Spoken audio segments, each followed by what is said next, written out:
Is there an optimal time of the day to train, or does the time of day you train make a difference? There is slight differences in time of day, but ultimately consistency wins.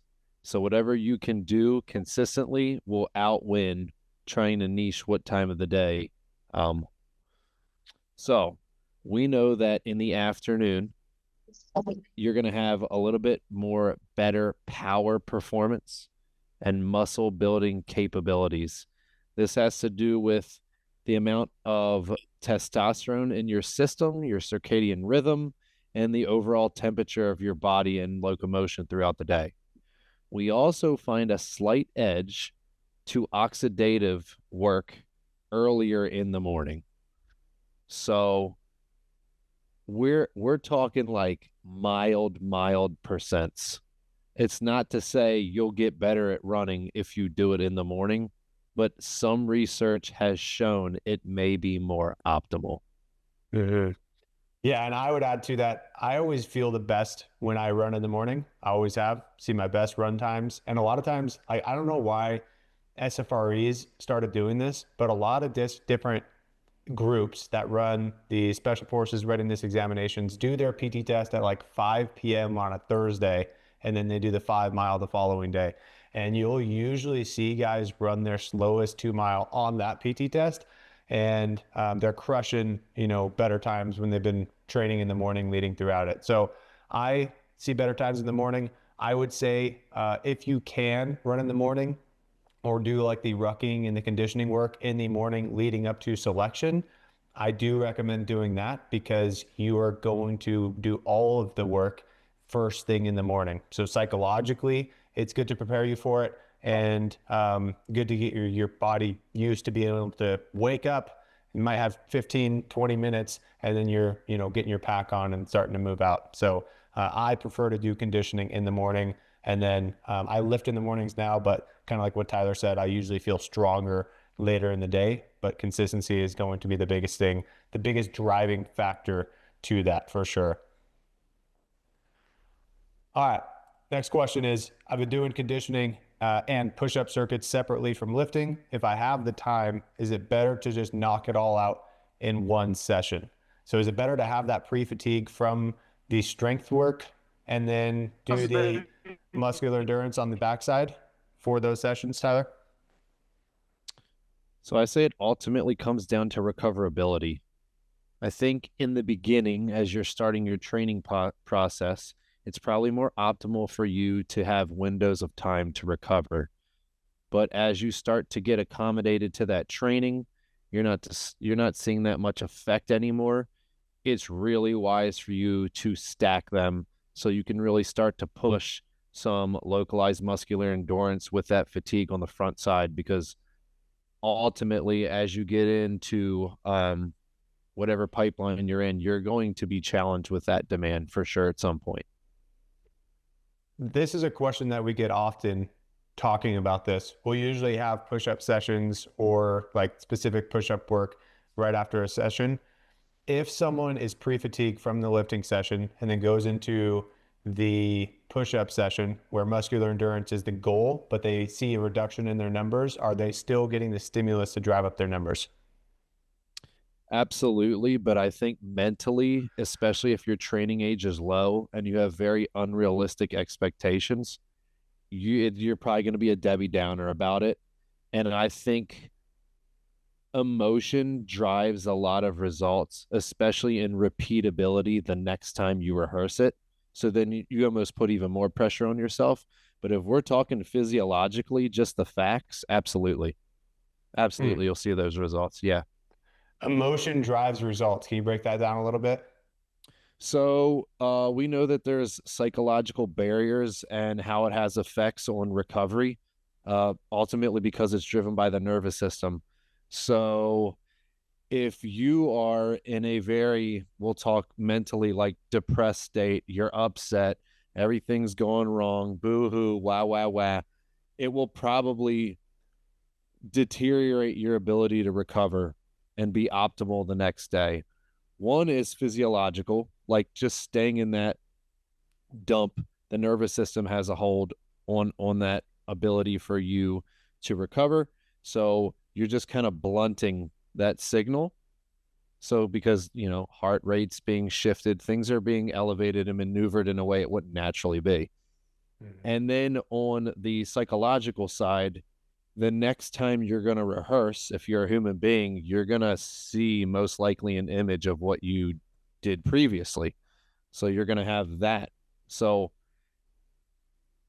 it's easy for us to say that, yes, you're definitely going to get a positive benefit from that. But like once you're entering that number on your app, things can start to manifestate negatively if you don't know. Like I said, if your training age is low. So anyone who's been doing this for like 3 to 4 years will be like, oh, yeah, that's fine. I'll just chalk that up. I got less. Of course, I was going to get less. Like, look what I just did beforehand, but I Right. gutted out this many. So honestly, in this state, that's a PR for me because I put myself into this situation. I'm coming in with all this fatigue built up, metabolites cranked up, and I just smacked whatever push-ups. So, you know, we could just go to your whiteboard and be like, PR after that session, this many, instead of going, how come I didn't do X number I did when I was being assessed? Right. So, yeah. Yeah, and I think there's got to be that understanding of like a training session versus a testing session. Not every training day you are testing your max numbers. So we'll often see, and we started incorporating this, I don't know, 6, 8 months back of and it is kind of playing to the emotional side. It's giving us clear metrics to track over a long term, but it is kind of playing to that emotional side. Is during the week, we'll have those push-up sessions after a strength session.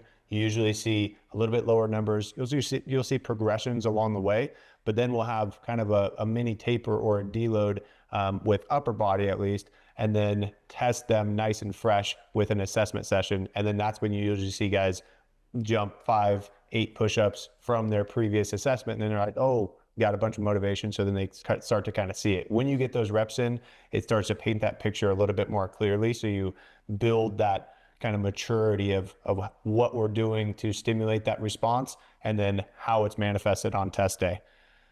There's a good question from Riley at Airborne. They're having us do 10 push-ups and pull-ups every time we come back from chow or begin training. Is this optimal, especially since I am still training daily? I absolutely love it. I do. A couple of things. Um, it's going to keep blood and circulation and hormones running throughout the musculature throughout the day. So 10 push-ups, I'm not worried about. The 10 pull-ups, however, probably because the quality of those, and I'm not sure how many times you're coming back. I'm assuming three can have an effect. We do like ins and outs, and I tend to look at how the ins and outs look like for some of my students versus what it looks like in the weight room. So pull-ups is a little bit trickier situation. If you can try to make them as optimal as you can in your beginning numbers, and then when fatigue sets in, you're just going to have to grip it and rip it. But if you're trying to bring in some good quality in the beginning, it can work for you as well. A little story. I know a strength coach who worked for the Diamondbacks. Um, he had a lot of rotator cuff problems, the strength coach, and he really lacked in his ability to do pull ups. So he installed a pull up bar so they would walk out for batting practice, and it just happened to be by his office. And he did one pull up every single time he passed that pull up bar. It wasn't 10, but his numbers shot up significantly. So there is some low level research on how doing these small micro workouts throughout the day can help recovery. So, Yeah, no, I 100% agree. I think you're not going to get enough, you're not going to like hit true fatigue levels with 10 push-ups, but no. obviously 10 pull-ups, because it's so much closer to that like 1 rep max, so to say, you're going to have a lot more stress on your system. So I moved from Fort Huachuca to Fort Campbell, and we had this like brand new hangar. I was training up to go special forces, and I was kind of lacking in pull-ups. And we got brand new pull-up bars right outside of the hangar. So I was like, dude, every freaking day I'm doing my pull-ups. Like I can't leave work until I hit this number of pull-ups, and I'm going to gradually increase it over time. And what happened for me and what happens for most guys when they do pull-ups very regularly, all the time, every single day, taking it to like high stress levels, is I saw an increase in the short term. First week or two, I started feeling really good. My numbers went up, and then I started hitting a plateau. I felt really flat. I felt really heavy on the bar every day, and I just could not maintain it. So getting quality exposure with high quality reps will do more for increasing your pull-ups than just hitting volume as much as you can and taking it to failure. And another thing that I really like, I can't remember where I saw it. It might have been Squat University. They kind of did a collaboration with a guy, but it was an old strength coach. And one of the ways that he built up pull-up numbers was, instead of doing big sets for volume, he would do that as well, like once a week, but he would also have a session where he's doing like 3 sets of 5, but those 5 are singles. So 3 sets of 5 singles. You get on the bar, you engage your scaps, get that nice strong position, then you get a strong explosive pull, chin above the bar, nice strong pull up, controlling that eccentric down, hop off the bar, shake it out for 10 to 15 seconds, and then repeat that, taking a rest between the rounds.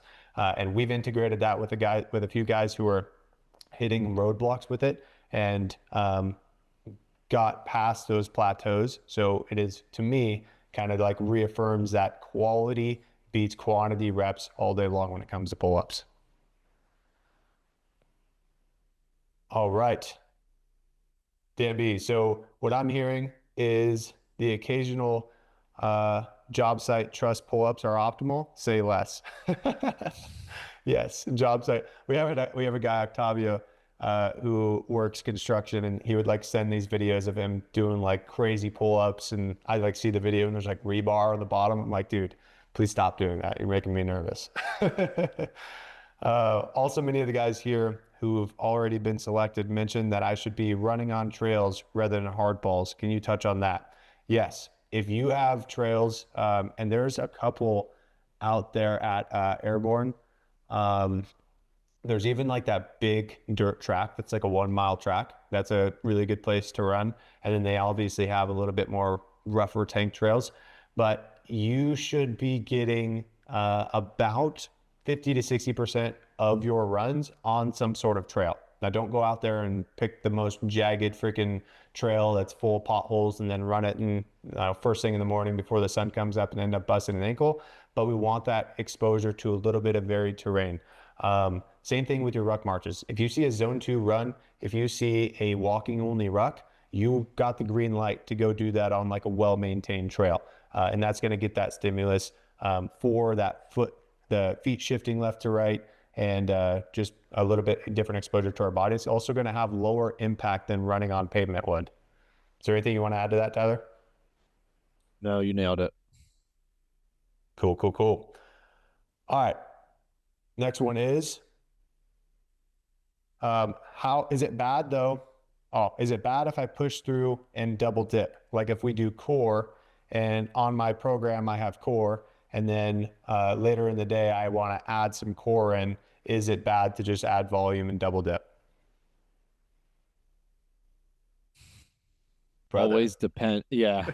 I would always say it depends, but if we're just going to take it for what it is, I'd say probably bad to double dip, or at least getting in the habit of double dipping. If it's something you have to do maybe once or twice a month, man, that's not gonna do anything except positive. But if it's something that you're doing regularly, 2 times a week, 3 times a week, then like you haven't uh dialed in the time or your training structure properly, and it's time for you to have a conversation with your coach, which is what this is all about, right? Like giving you the optimal ability and time to train is what's going to give you your best result.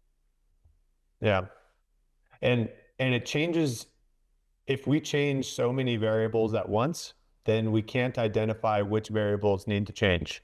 So if you are always just doubling up, adding random volume in there, and then you hit a plateau and your numbers start climbing and you're kind of frustrated, then there's been so much stuff that we're like, okay, well, what do we change? Because there's been, there's too many variables at play. So we would encourage to stick with the plan.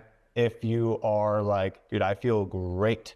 My numbers continue to climb. I feel like I can handle a little bit more. Then let's build a little bit more in there with something specific. See how that, how your body responds to that increase of volume in that specific domain, and then continue building from there, not just increasing everything all at once because we feel good and we want to get to that point where we're crushed perpetually. Good question here. From Arturo, what's the best way to balance recovery with dual trainings? For instance, my unit has us now doing unit PT, and we kicked it off with a 3-mile run. Notice my legs were burning extra during today's zone 2 run at the end of the day. So how would you balance unit PT and a plan specific to selected prep or something? So just specifically with this instance, you can look at what you did early in the morning as your run for the day. That's how I would see it. I had to run my 3 miles. I got time on my feet. That's what the zone 2 is training me to do anyway. So if I still have a zone 2 programmed, maybe I'm going to take that opportunity to maybe just get some water work in. Maybe I'll do some treading in the water. If there's no water available, maybe I'm hitting a slow, steady state, non-impact cardio. Maybe I put a kit on my body, put a podcast on, rip the incline, and just go for a walk.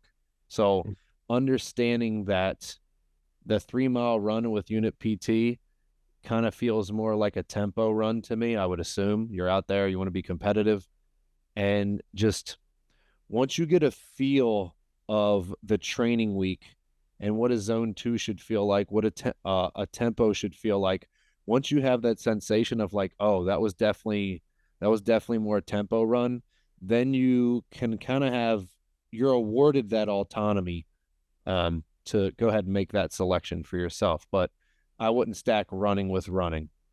Yeah.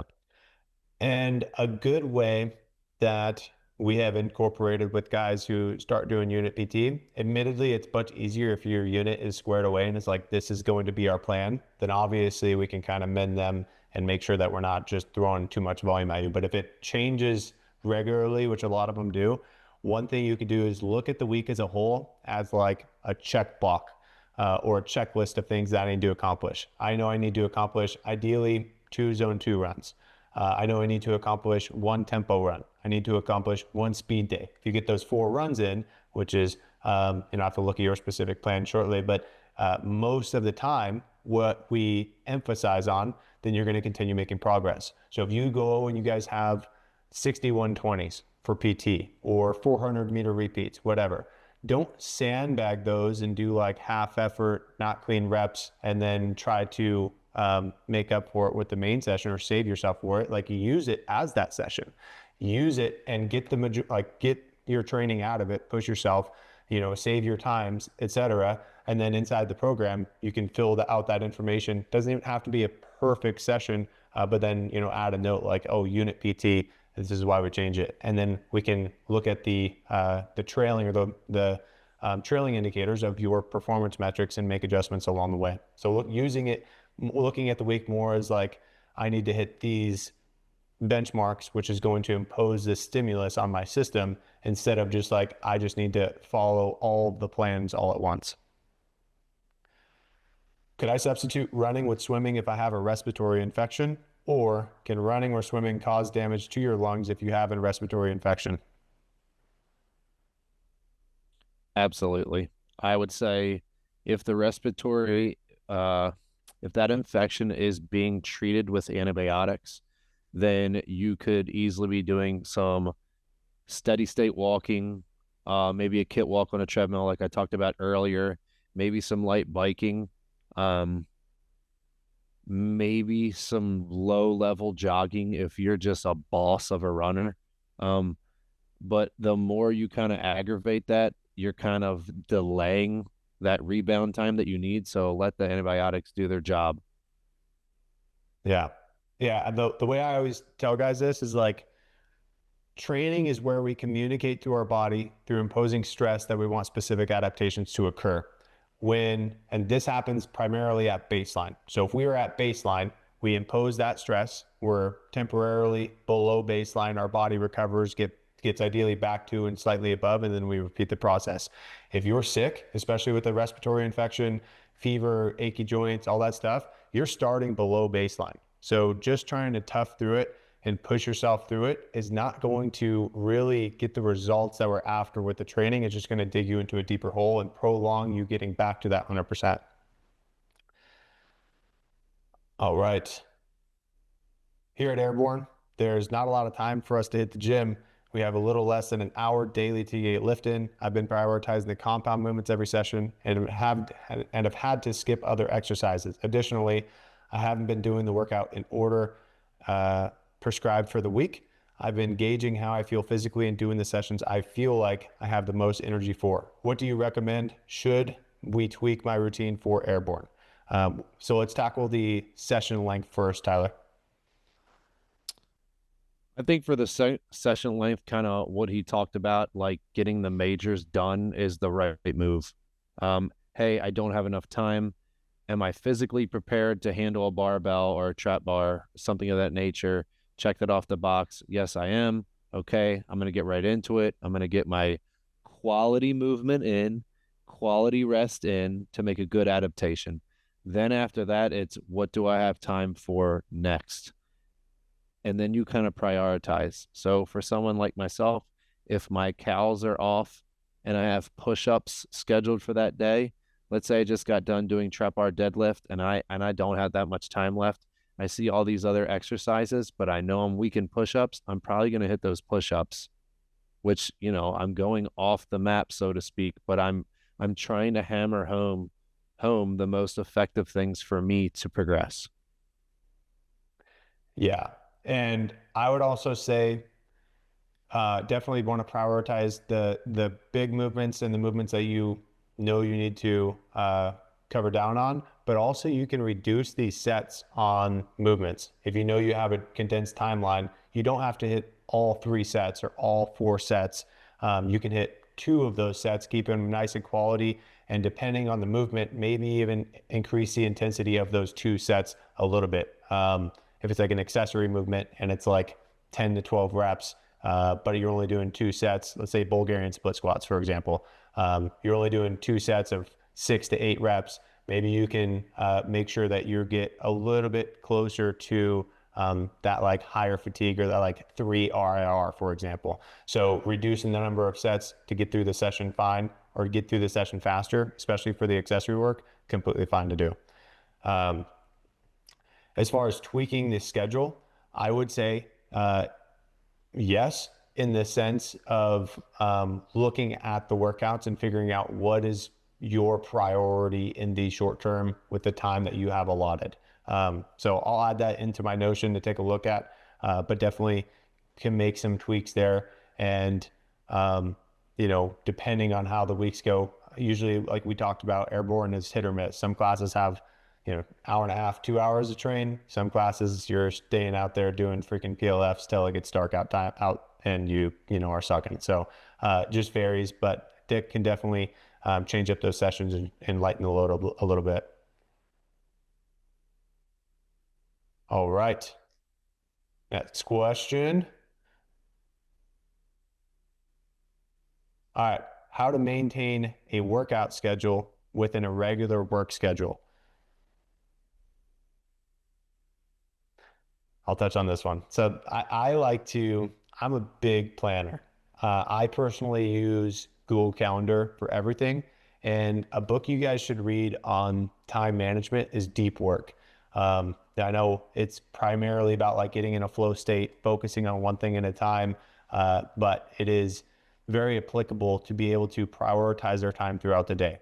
When you're in the military or when you have a schedule, you're going to have immovable blocks of time. That could be your work from 9 to 5. It could be a meeting that you have. You have to go to your daughter's soccer practice, drop someone off, pick someone up. Those are all immovable blocks of time that you have to work around.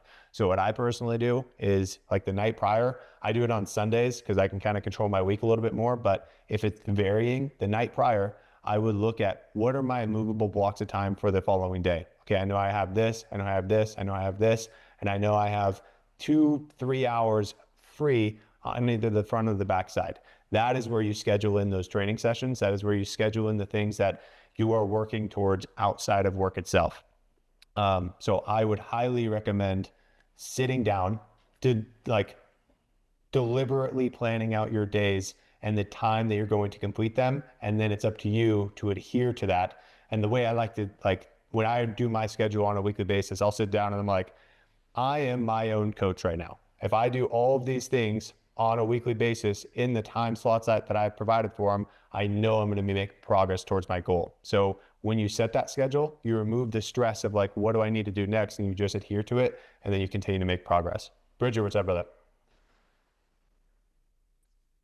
Just wanted to add that if you have the Libby app, for the digital library, you can listen to Focus by Stephen Covey. Mm, It's literally the workshop. If you've ever heard of like the Franklin Planner or Seven Habits of Highly Effective People or anything, it's that company. And they literally go through a normal workshop that they provide for like companies and corporate instruction and everything, and teach you about scheduling your days, incorporating your planners and your digital everything. And it's free instead of the thousands of dollars that normally companies pay for to get the coaching uh, from the Franklin Covey company. So that's a good yeah, resource. It's called Focus. It's by Stephen Covey, and you can find a lot of their resources online as well, but they're harder to track down the free stuff. cool. I just dropped that in the chat as well. Focus by Stephen Covey. So something really good to check out. But yeah, being deliberate with your time. And that is like a skill for success in any endeavor. The more deliberate and the more you can control your time, the more productive you're going to be and the more streamlined you're going to be towards your goals. If you're constantly guessing on a daily basis, you're going into your days without knowing what you need to accomplish, what your top three priorities are, then you're just going to feel a lot of anxiety around it. And you might be busy, you might be doing stuff all day, but you're not going to be fulfilled or know that those things are moving you towards your goals. Zach asked, would you please explain the difference between using a foam roller versus using a roller stick, Tyler? Okay, so ultimately both of them are innervating fascia, the thing that surrounds your muscle tissue, to help try to decrease pain, increase pliability in the tissue, ultimately giving you more range of motion and pain-free movement. With the roller, you're using your body weight, and sometimes that body weight can kind of get through deeper layers of fascia. The roller stick is going to be more surface stricken friction. So I actually like to use the roller stick in areas like the quad tendon, patellar tendon, especially the Achilles tendon, because what the stick can do that the roller can't very well is cross frictional. So usually you think of a roller up and down the fibers. With a stick, you can go cross frictional. So I really like it for back behind the Achilles and some different areas of discomfort. But think think of your roller stick is kind of like 5.56 as it goes through a target. It's really small, but it can be really very effective. And your foam roll is more of like a buckshot out of a shotgun, like a big meaty section is going to get therapy that way through the roller. That's solid. All right, Tyler. Does poor footwear on runs contribute to lower leg pain? Abso-freaking-lutely. Yeah. And my definition of poor footwear isn't like the greatest and latest shoe. It could be a shoe that you've been running on, especially if you're doing those 4 runs a week. It could be a shoe that you've been running on for 6 months. Um, a lot of these newer shoes, although they're very Gucci, your foot feels great. You have orthotics in there.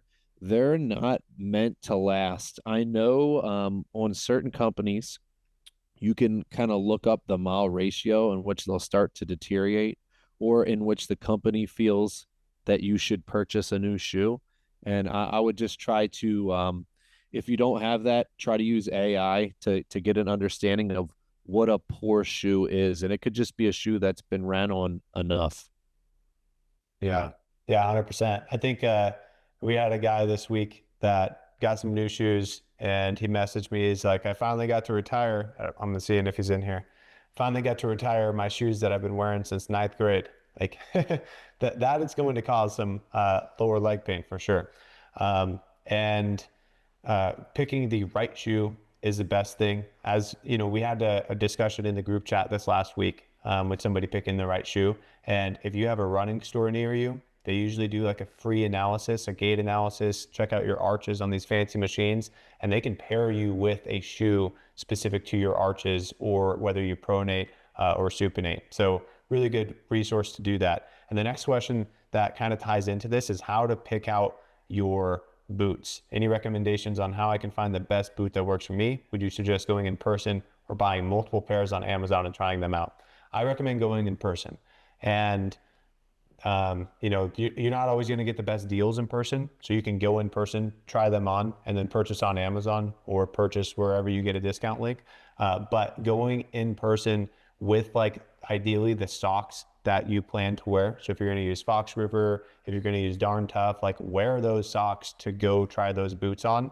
Because sometimes if you wear like your regular ankle socks, you go try it on, and then you wear like some thick Fox River socks, you might go rucking your boots and be like, man, these fit me perfect, but now I'm getting blisters. So try it on in person for sure. And the thing that I would say with boots is like, don't be afraid to return them. I've been guilty of this myself, but I've bought in boots before, and you know I went on a couple of rucks in them. My heels were rubbing, my toes were jamming, under my toenails was starting to hurt, just getting some blisters. And I was like, man, I just spent 150 bucks on these boots. I think I'm just going to ride it out, and they'll probably break in. Like, no, if you're getting torn up right away and you're like, these boots just aren't a good fit. A lot of the companies now have pretty good return policies. Return them, take them up on it, go through the additional ass pain to get boots that are going to be, you know, going to fit you properly. Zach said Under Armour boots and OTB um, make a good pair of boots for rucking. Yeah, OTB is pretty good. I haven't tried Under Armour, but OTB is like a one that's newer on the market, pretty solid. I have both the M Carbon 8s and the M Flex 8s, pretty solid, no issues. The only thing that I would say about the M Carbon 8s is if you're going down steep terrain, I definitely got a little bit of toe jamming inside of that. So if you you know, probably not going to experience it out at like Fort Bragg or anything like that, but using it on like high elevation going down was the only time that I ever experienced any discomfort with those boots. But overall, pretty solid boots. All right, new to the program, welcome in, Nicholas. Pumped to have you, brother. So this may have been asked before, but should I eat a little something before training? Before starting this program, I've been waking up at 4 a.m. Good on you, man, and at the gym by 5, and work between 6 to 6:30 a.m. I don't usually eat till after I get to work, or sometimes not even till lunch. I have my meal plan, and I want to plan accordingly to set myself up for success. So, question for you, Tyler: should you eat prior to your training sessions? And if so, what are some things that you recommend? I would say absolutely, and we can kind of get an adjustment on that meal plan for you. I highly advise guys, and I understand it could be extremely difficult for you to eat at such an early hour. You can eventually train your body to accept food and actually get hungry in the morning, but in the meantime, getting fructose in should be a priority for you for what it's going to do for your body and your nervous system. So a piece of fruit can go a long way. If you like dried fruit, that can work as well. But I would stick with whole fruit earlier in the morning so you're getting that hydration bonus as well. I've seen some people that literally take like applesauce packets or baby food packets and drain those. And I do think, as since you're new, as you start to get a little bit of the weeks in, you're going to really need that protein to help start the recovery process as soon as you wake up. So something portable and easy, but you're going to have to prep on the front side, is something as simple as a hard-boiled egg. So like one piece of fruit, one hard-boiled egg, just for you to have down it down, go into your session, get the most out of your session. And then on the back side of that as well, you would have to prep into advance, but it would be something very easy for you to do is getting quick packets of oatmeal, like let's say the cinnamon apple, two of those, put them in your shaker, maybe 1 or 2 scoops of vanilla protein, a little bit of salt. Um, if you want to already have it liquidized, you can get Fairlife milk, and that should be ready to go, and you can keep it with you. Or if you just want to do water, and that's just if that's what you have to do, then those are really good options for you, and really good options for hard gainers as a whole. And then when you have a little bit of time and in those windows in your work schedule, you can get some whole food in, which is the best choice, but it might not be best for the situation that you're talking about. Yeah. And my go-to, especially like if I'm lifting and not like going for a big run, I'll tend to get a little bit more substance in there. But if I am going for a run or a ruck, I don't want to have a bunch of GI issues, especially if it's a shorter run. So something like a banana, and if I'm in a hurry, I might take just like a spoonful of honey. That is going to serve as some good energy source for your session as well. Alpar, what's up, man? Asked, need to buy a second pair. Would you recommend getting the same ones as your first pair, or would you buy a different brand? So it depends on what your first pair is. If your first pair is something like OTB carbonates that are a super light boot and you're going to selection, I might look towards having a really light boot, which is more for your timed ruck marches, that gate week style events, and then a little bit more of a heavy duty one where it's not going to break down as easy or cause you issues when you're out at land navigation or team week. We've heard mixed things. We've had quite a few guys use OTBs going to selection. Some of them said they ran them the entire time through gate week, no issues. Others said that the OTBs started to feel a little loose and sloppy through team week, rather. So if you have a really lightweight boot, I would mix it up a little bit. If it's like a mid-weight boot, like Garma NFS or Belleville or one of those types of boots, even the carbonate, the Flex OTB boot, then you can stick with it. Just depends on what that first one is. Drew asks, can you speak on the amount of running and calisthenics that I can expect at BCT? I'm guessing it depends on a lot of things. I'm shipping to Fort Leonard Wood for BCT in a couple weeks. My biggest source of anxiety about BCT is the fear of my numbers are going to fall off a cliff. My AIT is at Fort Huachuca for 5 months, which I've heard has some decent gyms. So I'm hoping I'll be able to regain what I lost during BCT. So I'll touch on the first part real quick before I do. If we have anybody in here that recently went to basic training, would love to hear your answer on this, because it is going to vary on some things and it's going to change. Fort Huachuca was actually my first duty station. I freaking loved it. So hopefully, you have the same experience I did out there, but they do have some really nice gyms and you will absolutely bounce back very quickly, especially with your level of performance. Mr. freaking 2-hour, 12-mile ruck and recent 100-mile run. Like, you're not going to see such a drop off the cliff during the couple months you're at basic training where it's going to impact you substantially. Typically what we hear is usually around 10, maybe 15 miles on like a really heavy week of running. So it's going to be pretty low volume to what you're used to, but that is still going to be sufficient in maintaining your impact resistance. So when you do get on the backside of it, you can ramp things up and get back into it and where you've been at. So for you can kind of expect to dip a little bit, but it's not going to be like a huge drop off the cliff. I always describe basic training as like an equalizer. If you go in there with like really slow run times, you'll probably get a little bit faster. If you go in with really fast run times, you might get a little bit slower. So for you might lose 15, 20, 25 seconds, but it's not going to be, you're not going to come out the backside like struggling to crush standards or anything like that. Also, I was taught a new way to tie your boots to help tremendously as well. Send it, man. Send it. My boot tying technique is admittedly not the best. But I'm a creature of habit and I'm not changing it for anything. Okay. I'm just kidding.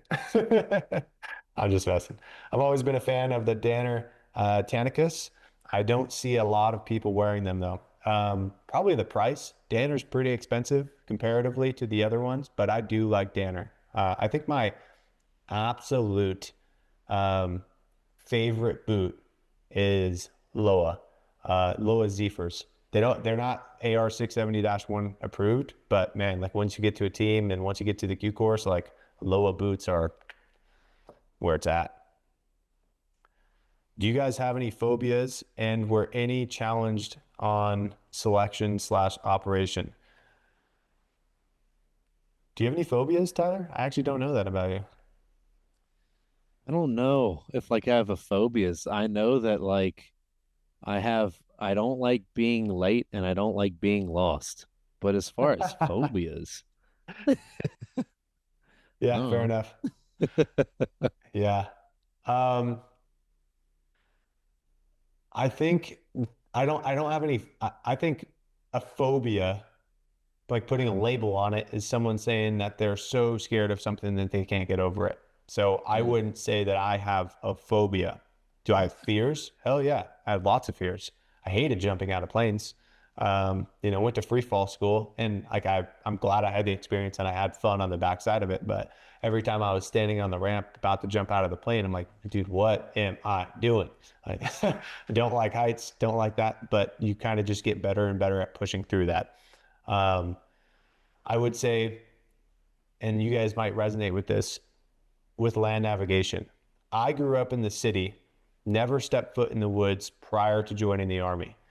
I wanted to be like an outdoorsman, just something that I always thought was cool and interesting. So when I got to Fort Huachuca, actually, I made it a point. I was like, I'm going to learn how to be in the outdoors. And I remember the first time I stepped off trail, one, I brought like my entire freaking packing list. I had like 3 weeks worth of gear for a 6 hour trip. I was walking through the desert and I was like, dude, like scared, like nervous about being away from that safety net of the road or like knowing exactly pinpoint where I'm at. But as I got more exposure to it and I stuck with it and I started hunting and doing other things and pursuing goals, like you gradually expand your comfortability with it. So something that I was very fearful of, like walking through the woods at night, scared the shit out of me when I first started in the military or prepping for this environment or even thinking about it.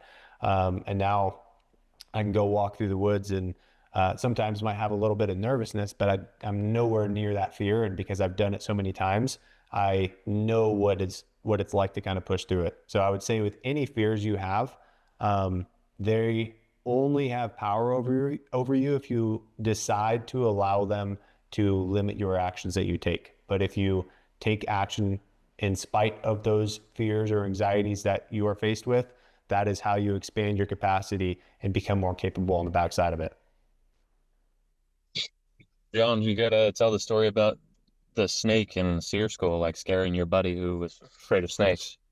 That wasn't SEER school. That was we were doing a training exercise with 10th group, but we were like just rucking around, bored as hell, looking for antlers and stuff, and we found a rattlesnake. So we killed it, cut off its head, and we brought it back to camp. And if any of you guys know about killing snakes, they don't stop moving when you kill them. For like 45 minutes, they're going to be wrapping and twirling and constricting your arm and all this stuff. So we walked into the camp and there was this Green Beret who was, uh, we actually just got back from Afghanistan. And this guy was one of the most savage dudes in Afghanistan, like really freaking competent, confident Green Beret. And we threw this snake at him and he like screamed like a little girl and was like legitimately super pissed off because he had such a in-depth fear of snakes. But so you don't have to be fearless to be in this environment, but you do have to be willing to push past those fears.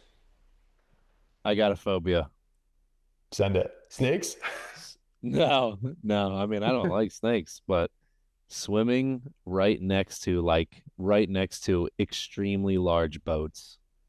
Think like Mm. cruise liner. Holy crap. Yeah, that is funny. I've heard of large boats being like a really common phobia. My wife is scared of large boats as well. Honeycombs being another one, or like holes. Honeycombs. Yeah, there's like a phobia where people are afraid of holes, but large boats is actually a pretty common Just phobia. swimming next to one. Not afraid of large boats, just literally swimming next to one. Yeah, that's honestly probably just survival instinct. That's good. Oh man, Dan B. Someone gifted me Go Ruck McAfee 2s for Christmas and my heels slipping them. Dang, dude. Go Ruck McAfee 2s actually have pretty good reviews from a lot of guys. So um, I would see if you can exchange them for a different size. But yeah, if not, definitely swap those suckers out, man. All right. Tyler, this one's for you. How would I properly use recovery methods like ice baths, Epsom salt baths, and saunas best? After workouts, nights before, first thing in the morning? What's the best approach for those types of things? So I've always favored heat in the evening and into the night, and then ice or cool in the morning as like a rev up. So like you're plunging, things of that nature would be earlier in the day. Now, not everyone works off of that rhythm. Some people that train and then have like a busy life and a work schedule on top of that could really benefit from some cold exposure right after training. But as long as it's like under 2 to 3 minutes of cold exposure, so we're not messing or interfering with any of the gains we just made. So, for example, a really nice piercing cold shower right after a workout would be considered cold therapy, which would be beneficial if you have to, go down and do a desk job. You're interacting with people, you have timelines, schedules, agendas. That could be super beneficial. What we find are in individuals that have a lot of training demand placed upon them. For example, all of y'all, if you've been training in this program for over a month, usually with heat exposures like sauna, a nice hot bath, even a heat pack can really sedate you and start cranking you right into recovery mode. So you wouldn't want to do that first thing in the morning. Um, as an athlete, once upon a time when I was in an excruciating amount of pain, uh, tons of quad tendonitis in both of my knees. Um, I used to get into a hot bath first thing in the morning when I was coaching at the 2-3 because we had hot and cold tubs. So I'd walk into work in the morning and be like, oh my gosh, how am I going to get through this session today once I'm done coaching? So I'd be like, okay, I'll get in this hot bath for like 5 to 10 minutes. I feel great. And then I would go dump in the cold plunge and then take a cold shower afterwards. And then I would start coaching. These guys would come in from like 6 o'clock till 9. And then from 9, I would hit like a little mild breakfast lunch thing. And by 9:30, I would start warming up. And I would have no energy to train. So then I would go smack pre-workout and dehydrate myself even more, and you do that a couple of times and in 2 weeks you end up getting hurt or injured. So there's some easy guidelines to follow as far as timing of the day and exposure, and ultimately it revolves around what do you have left in the day, what are you setting yourself up for, and understanding the consequences of the modality you're using. And usually with heat we see tons of dehydration, which is why if you're hydrating yourself and it's later into the night and you're relaxed, is really good. All of that. And this is speaking of heat, this is I actually really am interested to hear your thoughts on this one. Is there an optimum timeline for heat acclimation? I've just moved posting location to an area where it is very humid throughout the year. Been here 3 weeks and still don't feel I've fully adjusted yet. Interesting. Yeah, there's some research, and usually the research is going to tell you 7 days, but also up to 14 days if it's a very vast extremity. Um, so for example, if it's summer in Texas and it's extremely hot, triple digits hot, and I'm going to go to Pope, North Carolina, and I'm going to experience some humidity, which is a change. It may take me up to 7 days for that change. An extreme change would be like flying around the world. For an example, if I'm accommodated to cold or vice versa, I'm accommodated to heat and I experience that change. With heat, um, I've done a lot of heat acclimation training with candidates, preparing them for combat control school. And it's really the humidity that we see is the biggest plague for heat catting folks. Even guys that I thought were acclimated. I've had internal temperatures of guys that have heat catted that are like 109, which is at that point, it's close to death. The research will tell you that 60 minutes of heat exposure a day for 14 days is good enough if you're training the thing. What is an exposure? Is you in the heat. So I've done experiments of putting guys out like in the hottest part of the day and hey, we're gonna hit the assault bike. Not fast or anything, but like we're just gonna be on the bike. And you're also gonna be in full OCPs. And I'm gonna give you as much water as you want. I'm gonna give you as much hydration as you want, and we're gonna run this for 2 weeks. And what happened? Run times went down, strength went down, a lot of things went down because of that exposure. And I've also had guys that, hey, whenever we meet, if I'm doing chalk talk before a workout, if we have some simple calisthenics at the end of our session, if you want to eat lunch, if you just want to veg on your phone, get outside and accumulate 60 minutes outside in horrible heat throughout the day. And what I see with that group, they did better. And they had better exposure to the heat as well. So I think there's a fine line of guys trying to get acclimated to the heat, but thinking that the acclimation needs to also be with the buildup of metabolites, i.e., you need to stress yourself out in that heat. There could be something to that psychologically, but I think it's going to hurt your training overall. But that's not to say maybe. So if you're doing what the good group did and just getting that heat exposure leisurely, that after that 2 weeks, maybe 1 or 2 times a week, you could go on the assault bike or do something like that. Maybe just hit your calisthenic workout outside hard as an exposure. But usually 2 weeks is all you need. I've taken candidates for like 3 months of doing that to get ready for some extreme humidity. Yeah. What about something like hot yoga? I think that it might depend because I've never experimented with that. I've experimented with the sauna, and I would just, how hot is the yoga room? How hot is it actually? Like I know what the thermometer is reading, but in a room so large, how hot is it really? So Right. I would say maybe mildly, sure, but Yeah. there's better ways to go about it. Yeah. I had a guy ask that, and that's something that I have never experimented with hot yoga, but I did a hot yoga class last it was like a month ago or 8 weeks ago or something. And I kind of thought the same thing. I was like, this is hot as shit, and it's actually pretty hard. I'm like, Okay. it Okay. could be good for Yeah. exposure to it. Yeah. So I don't know. Definitely something to explore. All right, great question from Dakota. I'll be coming out of the corporate world and going to basic training as an older guy, 28. Not super older, come on now. In higher rank because of college degree. I'm told by prior service members that I would be placed into positions of leadership during basic due to my age. That is true. 2 questions. Do you have any advice on how to successfully navigate this drastically new environment? And 2, any advice on how to be a great leader to the younger guys when placed into positions of leadership? So, how to navigate this drastically different environment?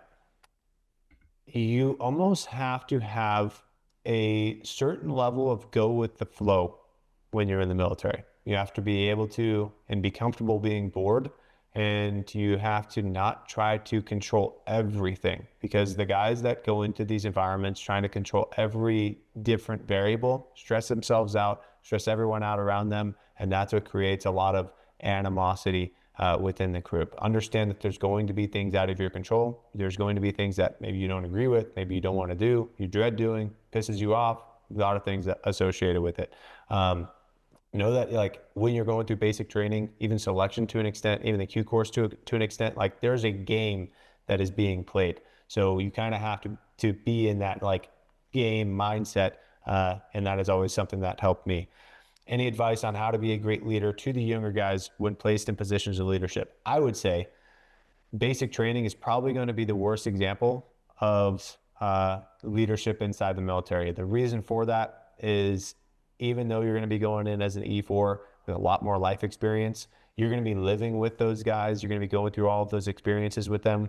And oftentimes that reduces the barrier between leader and subordinate, so to say. And they're going to be peers. So you will typically get in basic training a lot more pushback than you would get in team week, for example, which is going to be a much more professional environment. I would say the biggest thing that you can benefit from throughout that process, especially being a leader, is one, focus on clear communication. So you're not giving like, you're just taking information that the drill sergeants give you and you're disseminating it in a very clear and understandable way so they do what ultimately the drill sergeants told you they want them to do. And then two, use this time to work on your emotional regulation. You're probably going to have times, especially dealing with like really younger guys, immaturity, guys who lack the will to be there, and maybe they're doing stupid shit, saying dumb stuff, getting in trouble. You might feel that like ball of rage in your chest during times where you're in those leadership positions. Use that as an opportunity to be like, take a step back, take a breath, and figure out what the logical and professional thing to do in that situation would be. And that is going to serve you really well when you get into different environments down the road.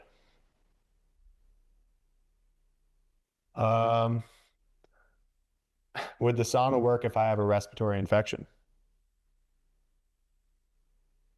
To help heal the respiratory infection? Yes, I don't know. I'm assuming. I don't know. I would think it would be therapeutic on the lungs, but that's good. I've never even thought of that. Yeah, let me get back to you. Yeah. That seems like a good idea. It's like light enough stress. Yes. Yeah. Yes. But I would definitely say ask your provider before you go spend a bunch of time inside of the sauna, Yeah. because I don't know. So it could make it worse for all I know.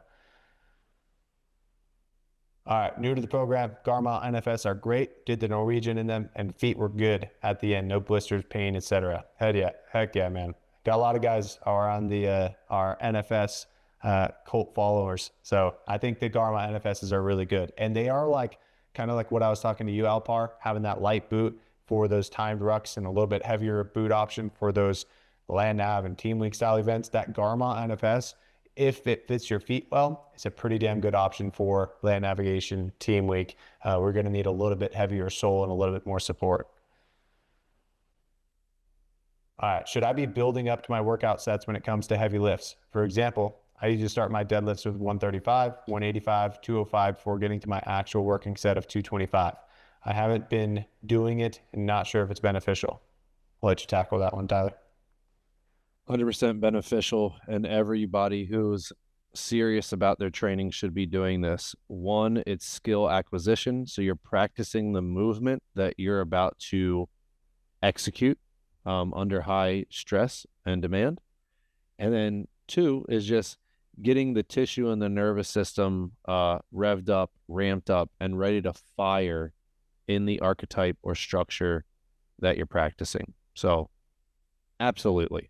The best lifters in the world warm up longer than you.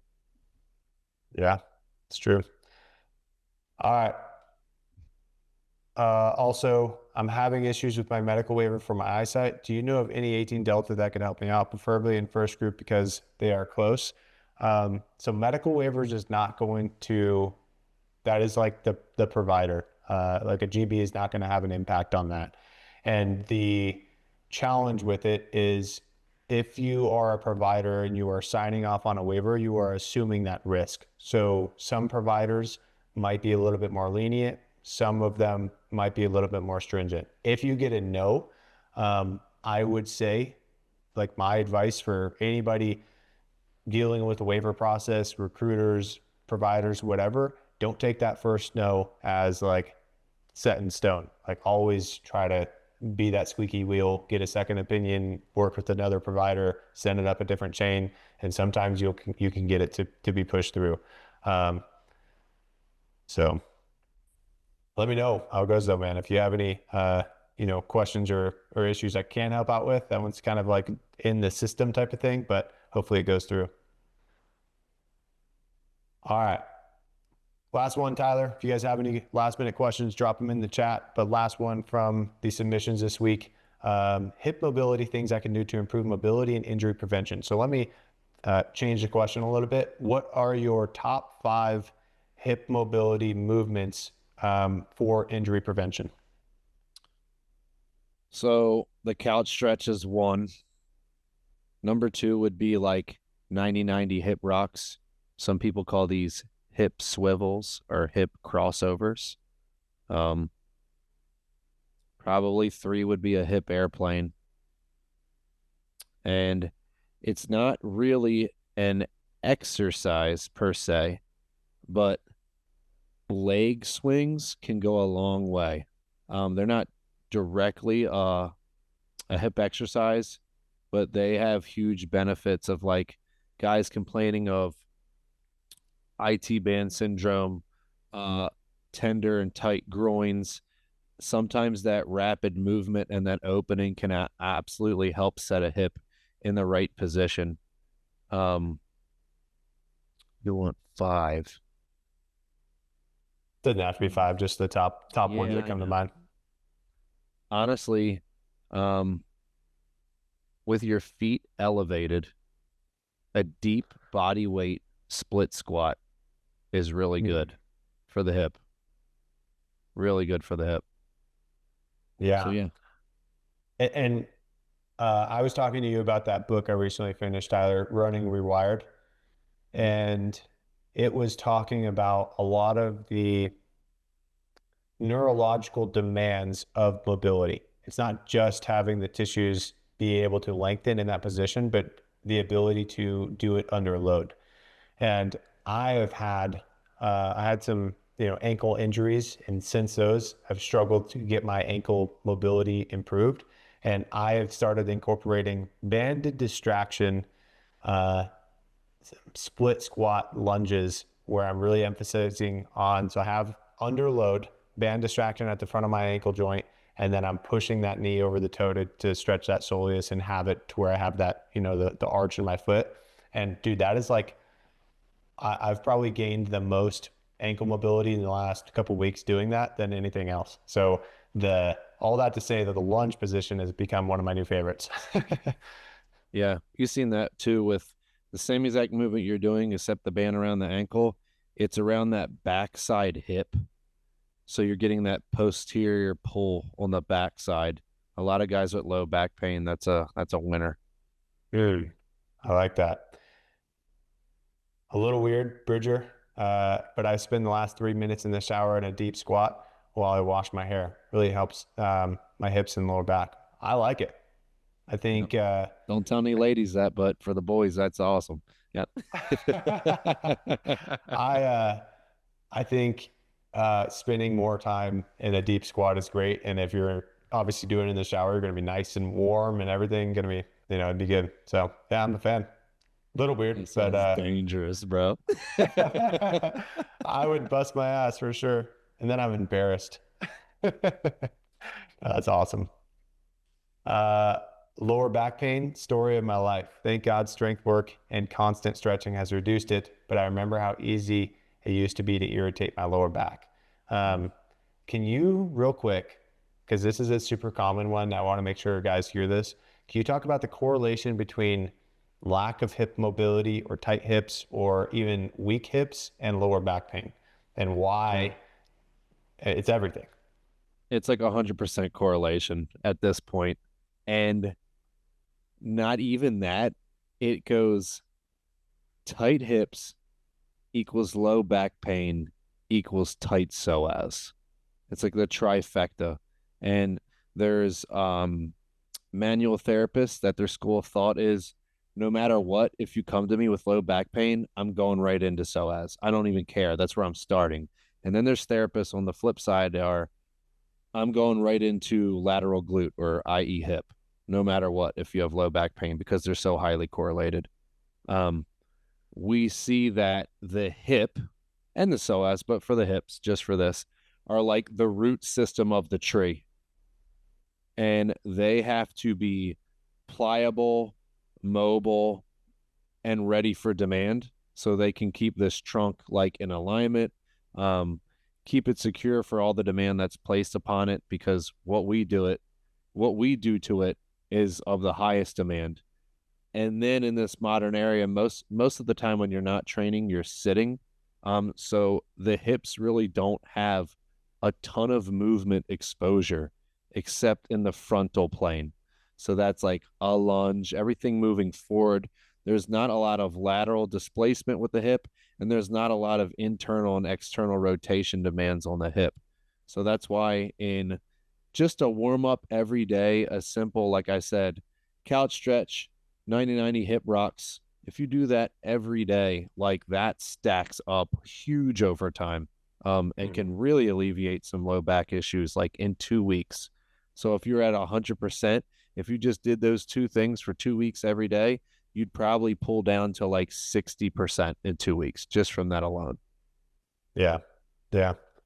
And reducing sitting time if Yeah. possible. Sitting's like the Yeah. worst thing that you can do for it. So tighten those hips up really well. And then last thing, Bridger mentioned, he said, you got to be a supple leopard. That is a fantastic book for if you guys want to learn about mobility, and just increasing your overall mobility and reducing those common pains that come along with it. So supple leopard, or how to be a supple leopard, is what it's called. That's Really Kelly good one. Starrett. I think like a week or two ago, I put one of his videos in the group chat where he just talked about elevated pigeon. So yeah, man, Yep. I love Kelly. Heck yeah. All right, guys, that is it. Last thing, next week we have the live event. Tyler is going to be coming out to Arizona. For any of you guys that want to jump in on that, use the code athlete. And then other than that, let's finish out the week strong. Get those sessions in. If you need anything from us, just let us know. See you guys.